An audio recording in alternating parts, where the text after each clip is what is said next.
1,000-pound best friends. TLC's feeble attempt to replicate the success of 1,000-pound sisters. This show is basically about a group of morbidly obese friends as they pursue weight loss surgery, struggle through their health journeys, and navigate life.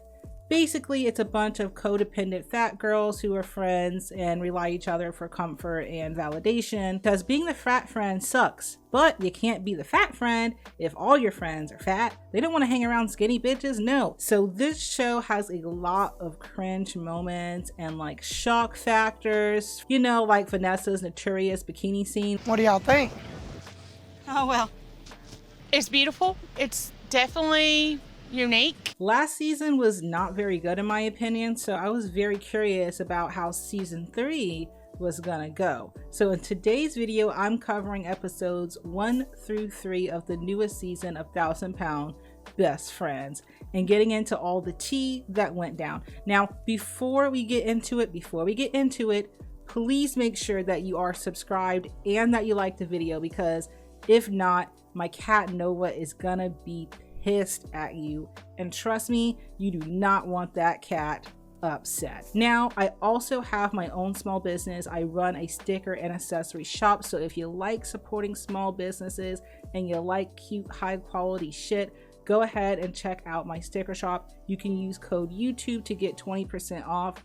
I also have a Patreon, and all those links will be in the comments below, so go check it out. Help a sister out. That's all I'm saying. So the show started like back in season 1 with Vanessa being the biggest of the group, and she was struggling the most with her weight, while Megan was actually the first to get weight loss surgery and the first to have progress.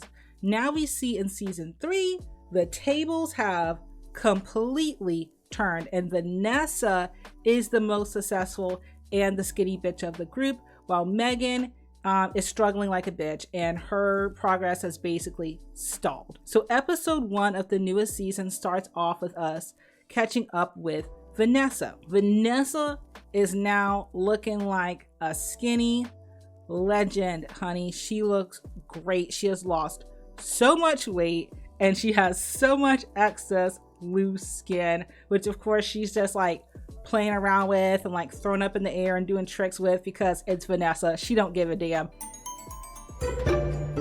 220 pounds. That ain't bad. That is a 220-pound loss, but I do feel way more self-conscious when it comes to all my skins, all my flabs. Vanessa's looking great, living life. She said the only problem is that she really hasn't been hanging out with her friends Megan or Ashley, and they've basically been ignoring her. Vanessa's theory, which I think is a pretty good theory, is that they're just jealous of all her damn success. So then we catch up with Megan. Now this girl has dyed her hair blonde.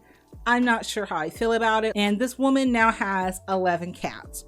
Why? Because she can't have a baby on her own. So she has overcompensated by adopting 11 cats and turning her house into some crazy cat cuckoo house, okay? Cat shit is everywhere, literally and figuratively. We have 11 new roommates. Jackson, Mamacita, Calico, Angel, Zelda, Skooma, Scrit, Cross, Karma, Fritz, and Bigglesworth. I've got cat knobs on my kitchen cabinets. I've got cat dish towels, cat mugs, mats, everything. Now this woman is looking like the same damn size that she was last season. Granted, she used to be like 500 pounds, so I'm not taking away the progress that she has made, but I'm letting you know right now, nothing has changed between last season's Megan and this Megan. Her progress has completely stalled. And in last season, Dr. Proctor even said like straight up to her face that she's one of the less successful patients he has treated.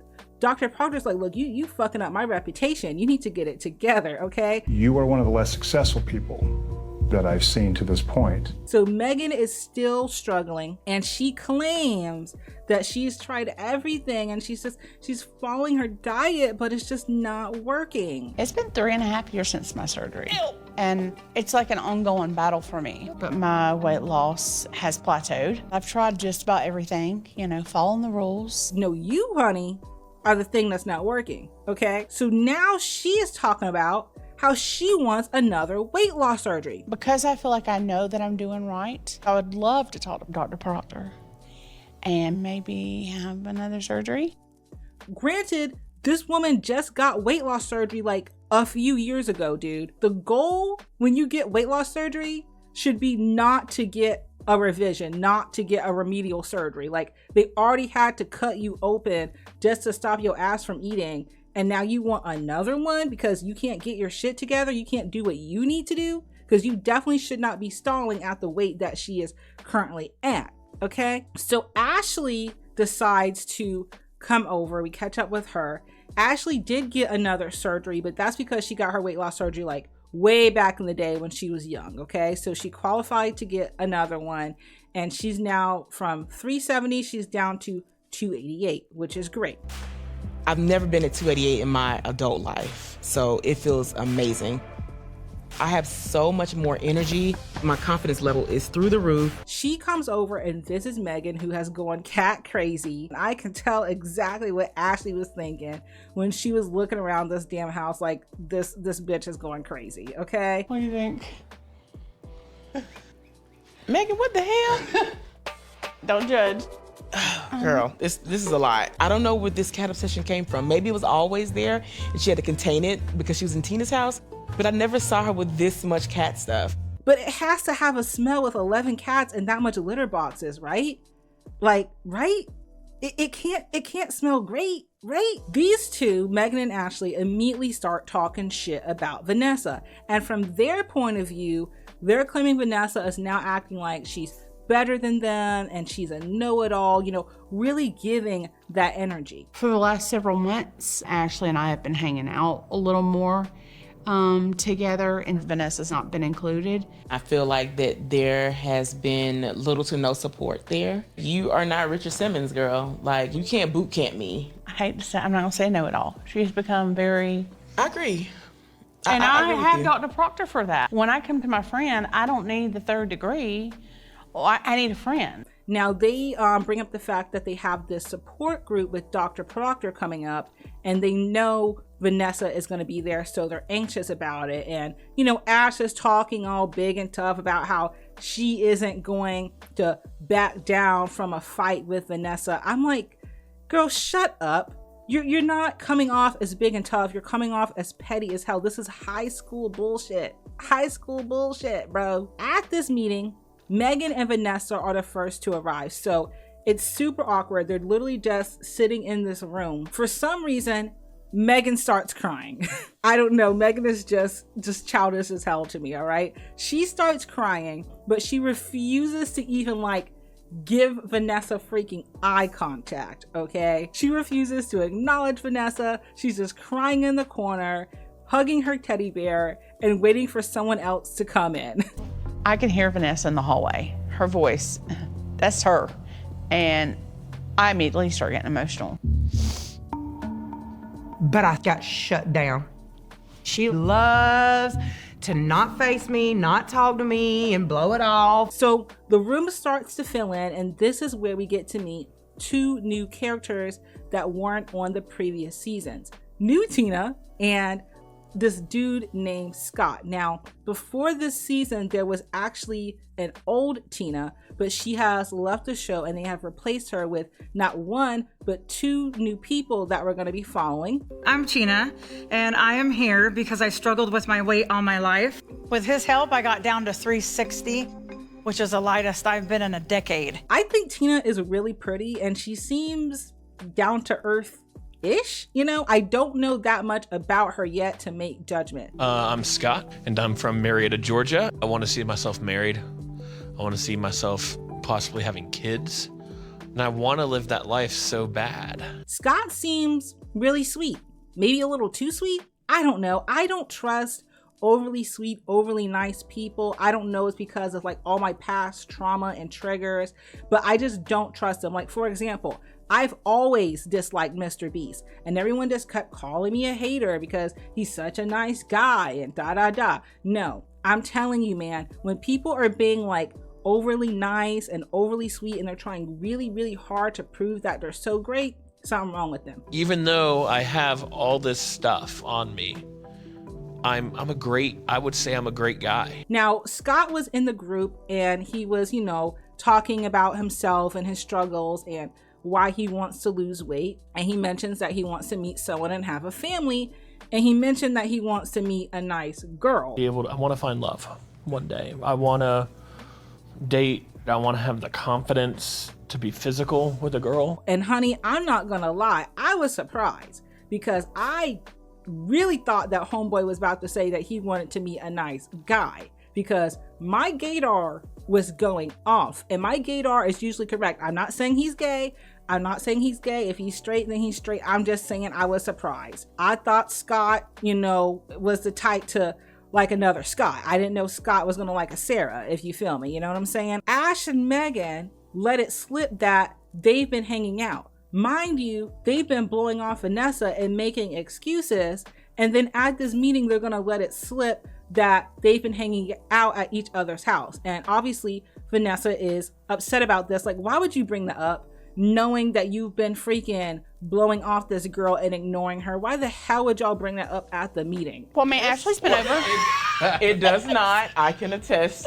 She's a crazy cat lady, but she's one of those I haven't clean been in crazy her cat house. ladies. When I heard Ashley say, "Oh no, I've been to her house. That didn't smell funny," it was the most massive stab in my chest. After this meeting, Vanessa comes up to Megan and Ashley and she's like, "Look, I think that we should talk. You know what I'm saying? I think that we should sit down, have a discussion. Let's go ahead and get some smoothies and talk this out." So they go and they sit down with their smoothies, right? And Vanessa just immediately starts being Vanessa. Vanessa is assertive. She's a little aggressive, and she's like, "What's up with it? So what's up? Why y'all been ignoring me? Like, y'all don't want to be friends with me anymore? Like, y'all may not have talked to me for months, but I still am what? Reaching out, still texting, still here, and still love both of y'all. That's what true friends do. Wow. Or I'm just getting into it. if we're not real friends, then we need to step off right now." For some reason, ratings, this is the way Vanessa decides to communicate, right? This is just how she is, right? The combo comes to an emotional standstill because it's Vanessa's point of view versus their point of view, right? Vanessa feels abandoned and ghosted. She's been texting, calling, trying to reach out to them, and they've just been completely blowing her off. Y'all didn't let me in. I reached out to y'all on several occasions. I've supported you at every step. I've supported you.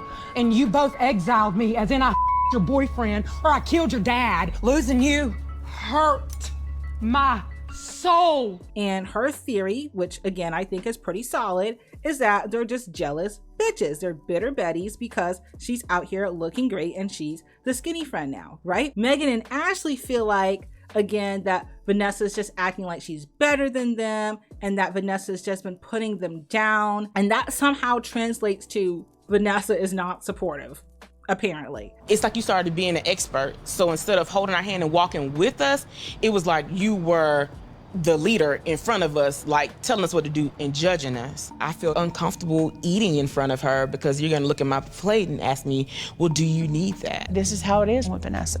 You try to have a conversation with her and you tell her, hey, this is how I feel. Her immediate answer is, you're just jealous of me. Do I think that Vanessa is very dramatic, comes off as aggressive and always on 110? Sure, okay? And to be honest, I would get overstimulated as hell trying to deal with her. But as Vanessa brought up, she has always been like this since the beginning of their friendship. So that is not a valid excuse as to why they suddenly just like ghosted her and started treating her like trash. The way that you're speaking to me right here is what's toxic for us. This is why I have to distance myself from you. So you've not talked to me for months because of this. Okay, but I'm a loud person in general. You knew that when you were my friend in high school. I'm not apologizing for that. I'm gonna keep being loud. Megan and Ashley remind me of those like fake friends that they just keep you around on, conditional terms. Even though I can see Vanessa definitely being a little bit too pushy about, their weight loss journeys, which probably triggered Megan and Ash's insecurities. Because let me tell you something, there is nothing else that an insecure fat person hates more than feeling judged. Trust me, I was there. So I have a saying for situations like this: 2 truths can be true. Do I think that Vanessa was probably making them feel a bit uncomfortable? Sure. But do I also think that Megan and Ash are definitely jealous of Vanessa?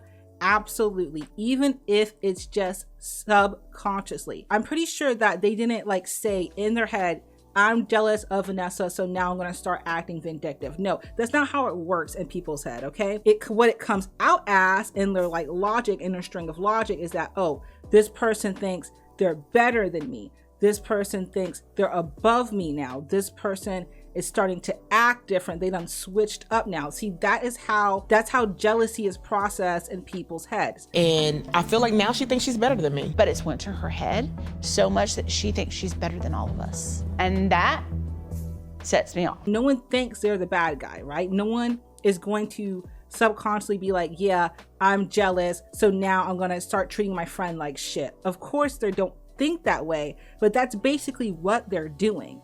And it is not an excuse for them to just ghost her, okay? We all know Vanessa is obviously batshit crazy, okay? She's been like this. And y'all are friends with her before when she was the biggest one and, you know, the train wreck of the group. But now that the situation has changed, it's a completely different story. Now Vanessa is the bad one. Vanessa was clearly just showing love and support in the way that she knows best, because sometimes you do need tough love, and a true friend is gonna keep it real with you. If you guys are on this weight loss journey together and you guys weren't doing what you were supposed to do, eating cheesecake and shit around her, then yeah, she's gonna freaking say something. But Megan and Ash clearly are the type of people that just want friends that are gonna kiss their ass and tell them what they want to hear instead of what they need to hear. And that's very obvious with the way this is panning out. When I come to my friend, I don't need the third degree. I need a friend. So episode 1 ends with them having a huge fight and Vanessa storming away from the table and Megan calling her a crybaby. Y'all are full of I ain't doing this. Y'all ain't gonna see her in law like this. You see this boy? I'm out. I'm out. I'm out. Y'all can't Take on her shit, you cry baby. Okay? Episode 2 picks up with Vanessa immediately coming back and sitting down at the table because Megan had the nerve to call her a crybaby. Also because production told her to. What are we doing now? because she called me a baby walking away. I ain't no goddamn baby. Okay. But you already know your girl's a smart ass. So what do? I'm gonna turn around and sit back down in your face. She is very upset that Megan and Ash are lying on her and saying that she hasn't been supportive when that's all she's been trying to do.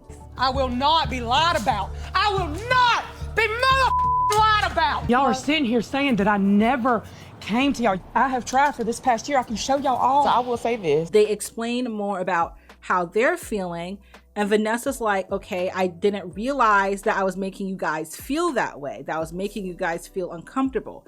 And I'm like, duh, obviously, maybe if y'all would have just sat down and talked to her like grown-ass women, we could have avoided this situation instead of this petty high school bullshit. Anyway, Vanessa asked for a chance to mend their friendship. Y'all know I'm aggressive. I try not to be. I'm loud. I am. I didn't realize that the whole time I was doing this that I was pushing y'all and beating y'all. I'm just asking if you would please allow me the chance to build our friendship back. And then in confessional, Megan and Ashley are gonna sit up there and say, yeah, Vanessa was just begging for our friendship back. Vanessa's begging us for our friendship back, and I'm not even there yet because she's gonna have to prove over time that she's a true friend. No, sweetheart, that's not what freaking happened. Vanessa said clearly that she would like to be friends, but some friendships are lost. That's just a fact of life. But if we're not able to overcome, some friendships are lost. That is what Vanessa said. Vanessa wasn't begging y'all for anything, and honestly, I don't really think Vanessa needs y'all that much. Like, she's obviously doing great on her own. Anyway, that conversation ends. They decide that they were gonna try to pick it up at a different time. And then we switch to Scott. We get to learn more about Scott. Scott lives with his mama, and his mama is obviously sick and tired of his ass. His mama is tired of his ass living there. Like, that is just the vibes I get from her, okay? We find out that Scott is just damn near about 600 pounds. And I'm just like, goddamn, the only reason I think Scott can still get around and shit a little bit is because of his younger age. 596. Holy hell. We found out that he has had several major health scares, has had, procedures on his heart to jumpstart his heart correctly. I forgot what he called it, all right? But he's been in the hospital several times. He got all kind of messed up shit wrong with him from his weight and his health issues. You've had to go to the hospital twice, have catheters inserted through your veins to shock your heart to a normal rhythm. Yep. He is talking about how he goes to all-you-can-eat wing nights at the bar with his friends, something I have been to, all right? And this boy throws back 60 to 70 wings at a time. It's all you can eat wings Mondays and Wednesdays at the local sports bar. It's the best. We just go pig out. The most I've ever eaten at once was probably 70 to 80 wings. Boy, no wonder your heart's trying to explode and out of rhythm on your ass. Are you crazy? He starts talking to his mom about his weight-related issues. And his mom is like, well, look, you don't want to listen to me. You eat too much. You eat too fast. It's embarrassing. And Scott's like, you're embarrassed? And she's like, hell yeah, I'm embarrassed. You don't listen to anything that I have to say when it comes to your eating. You eat too fast. You eat too much. It's embarrassing. You're embarrassed? Sure. I don't know why. You always have to get the biggest thing and the most. Like, Scott, are you serious? Throwing back 60 to 70 wings, eating like you ain't got no sense? I would be embarrassed too to go out in public with your ass. Of course she's embarrassed. I'm embarrassed and I don't even know y'all like that. Anyway, Vanessa comes over to Scott's house to do a little bit of walking with him. The goal is just to go around the block. And during this walk, Vanessa's being super supportive and she keeps asking Scott if he wants to take a break. And Scott's like, no, I'm good. I can do this. Basically saving face. And because of this, he ends up almost passing out and needing his damn special chair. Are you all right now? I'm good for now, yeah. All you gotta do is tell me, we'll take us a little break. I'm definitely telling Vanessa what I think she wants to hear, but this walk is a lot harder than I expected that I normally bring out with me because it gives me a comfort where I know I can sit and the chair won't break, but I didn't bring it on our walk. He needs the chair for a second, y'all. Scott admits that he is the type of person that likes to tell people what he thinks they want to hear instead of the truth. And that's really gonna get him in trouble. Trait that just comes off to me like you got some deep-rooted insecurity issues. Obviously, he's 600 pounds, so he's gonna have some that he really needs to address. What he needs to do is get his ass in a pool because that walking is probably too hard on his damn joints, but I digress. Anyway, we then get to catch up with Megan, who is going to see Dr. Proctor's fine ass, right? Now, at her last weigh-in at his clinic, she was 289. This woman weighs in today at 290. So absolutely no progress. And she's going to talk about I fluctuate. Yeah, fluctuate between Oreos and chips, bitch. Is that kind of what you're thinking? Yeah, I mean, I fluctuate. It's so weird. Let's go back and talk about it. So she then has the nerve to ask Dr. Proctor to cut her ass back open to get the more advanced weight loss surgery. I forgot what the hell they called it, right? And Dr. Proctor looks at her like she's freaking crazy. So you had what we call a SOTI or modified duodenal switch. I was hoping that maybe we could go revisit, maybe finishing out and doing the full DS. And he's like, look, I'm gonna need you to lose about 30 or 40 more pounds before I even consider slicing your ass back open and putting you back on the table. Have you lost your damn mind? And she freaks out over this goal because she's been struggling to lose 5 pounds. So she's like, how am I gonna lose 30 to 40? In the next 2 months, I would expect to see a 30 to 40 pound weight loss.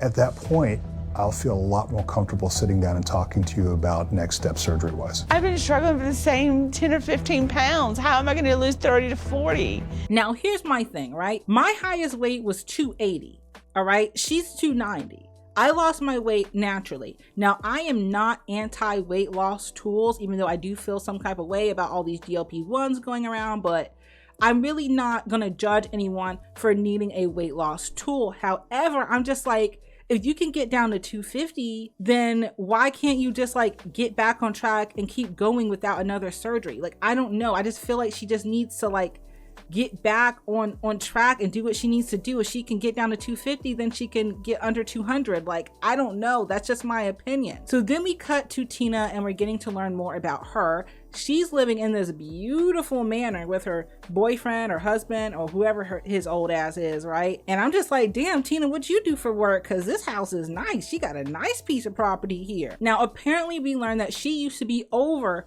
400 pounds and now she's in the 300s and she just has a few more pounds to lose before she gets her weight loss surgery. She starts blaming like her mom and how she was raised for her unhealthy eating patterns and shit. They don't understand when you're brought up the way that I was brought up with eating whatever you wanted. I can't just put it down. My mom would cook every day and a vegetable on the plate. But, you know, I got to eat seconds or there wasn't a limit. And I half agree and I half don't. I definitely think that the way you were raised, the environment that your parents presented to you does definitely affect your lifestyle and everything when you get older, right? Because like you're developing. So whatever environment you're exposed to from your parents and shit, that's gonna stick. Like that's gonna like settle in, dude. But at some point in her adulthood, she knew that what she was doing was wrong. She knew that she wasn't raised right and that she had to change. And she knew that she wasn't eating right. Like she knew that she was suffering from health and weight issues, okay? When she got to adulthood.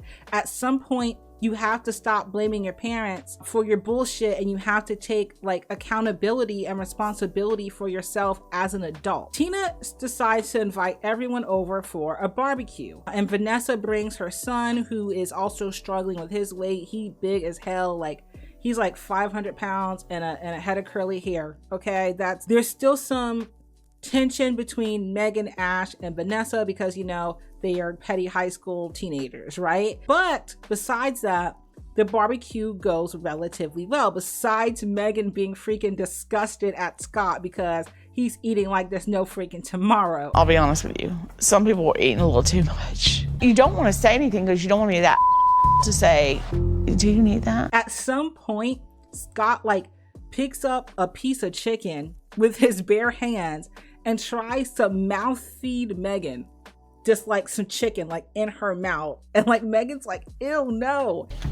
I can't drink Why? milk. I was gonna feed it to Why you. do you know I don't cook me that? I thought you eat chicken. And honestly, I would do the same thing. I'd be like, boy, if you don't get the hell away from me with that shit. I just find it funny that Megan was having the same thought processes that she was judging Vanessa for, right? She said Vanessa was calling her out too much and being too judgmental, but she finds herself having the same thoughts about Scott. So now I'm not gonna lie, I'm also kind of a little grossed out by the way Scott eats. I hate, okay, and this is just a personal pet peeve, I hate when people throw back their head like this to eat shit.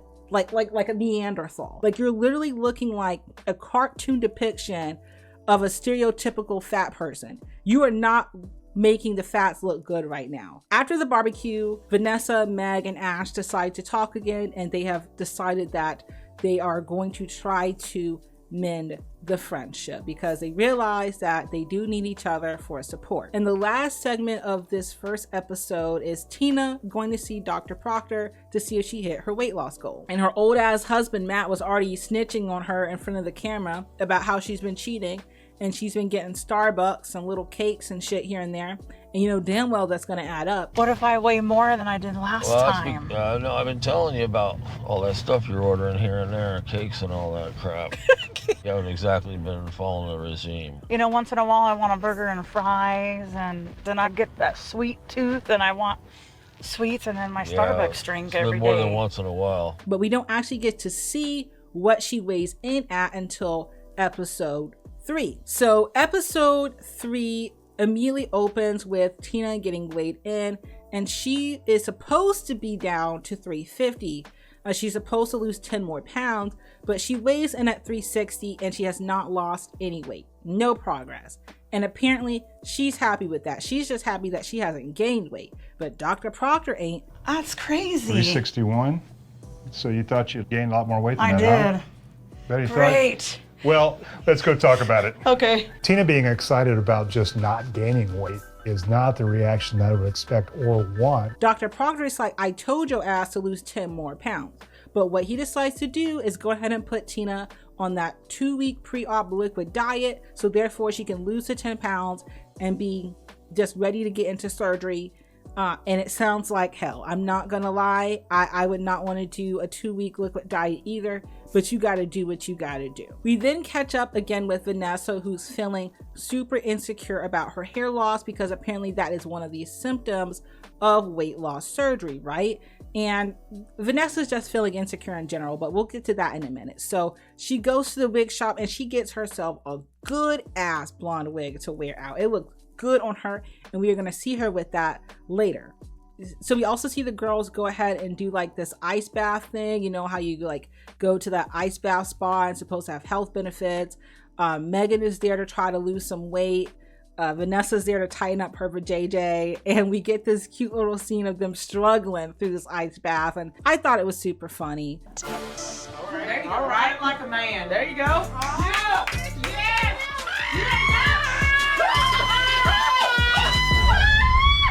After that, we have another support group meeting, and in this meeting, Vanessa breaks down over her insecurities and her issues with dating. Just because we physically lost weight, I still mentally allow men to treat me as they did when I was 500 and 450 pounds. Being over 400 pounds and now where I am, I still allow men to treat me different. I still let them only take me home and never commit to me. So basically, she's been letting men just treat her like absolute shit because she's super insecure and she has such low self-esteem even after losing weight. You want to know a super big secret about all us ex-fats that has lost weight? Yeah, it doesn't fix your insecurity issues. Yes, it can help with confidence, but only if you allow it to.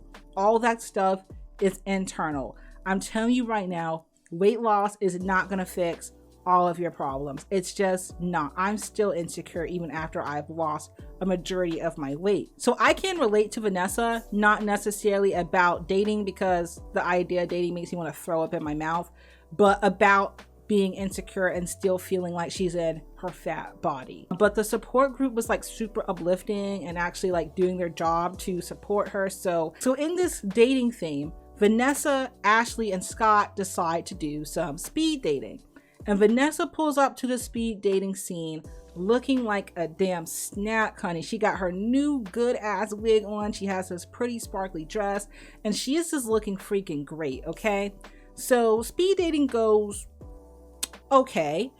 Scott is bad at it and is more concerned with the damn hors d'oeuvres that are there, throwing them back like they're shots.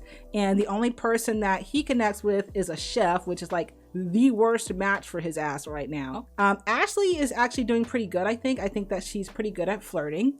And Vanessa has a rough start, but it actually ends up being pretty good for her. So at first she got this like weird shady guy who looked very upset to be there. And when Vanessa started asking him questions, he literally just like gets up and walks out without a damn word. Didn't even try to make up an excuse. Didn't like pretend to take a phone call. Didn't say that he had to take a shit.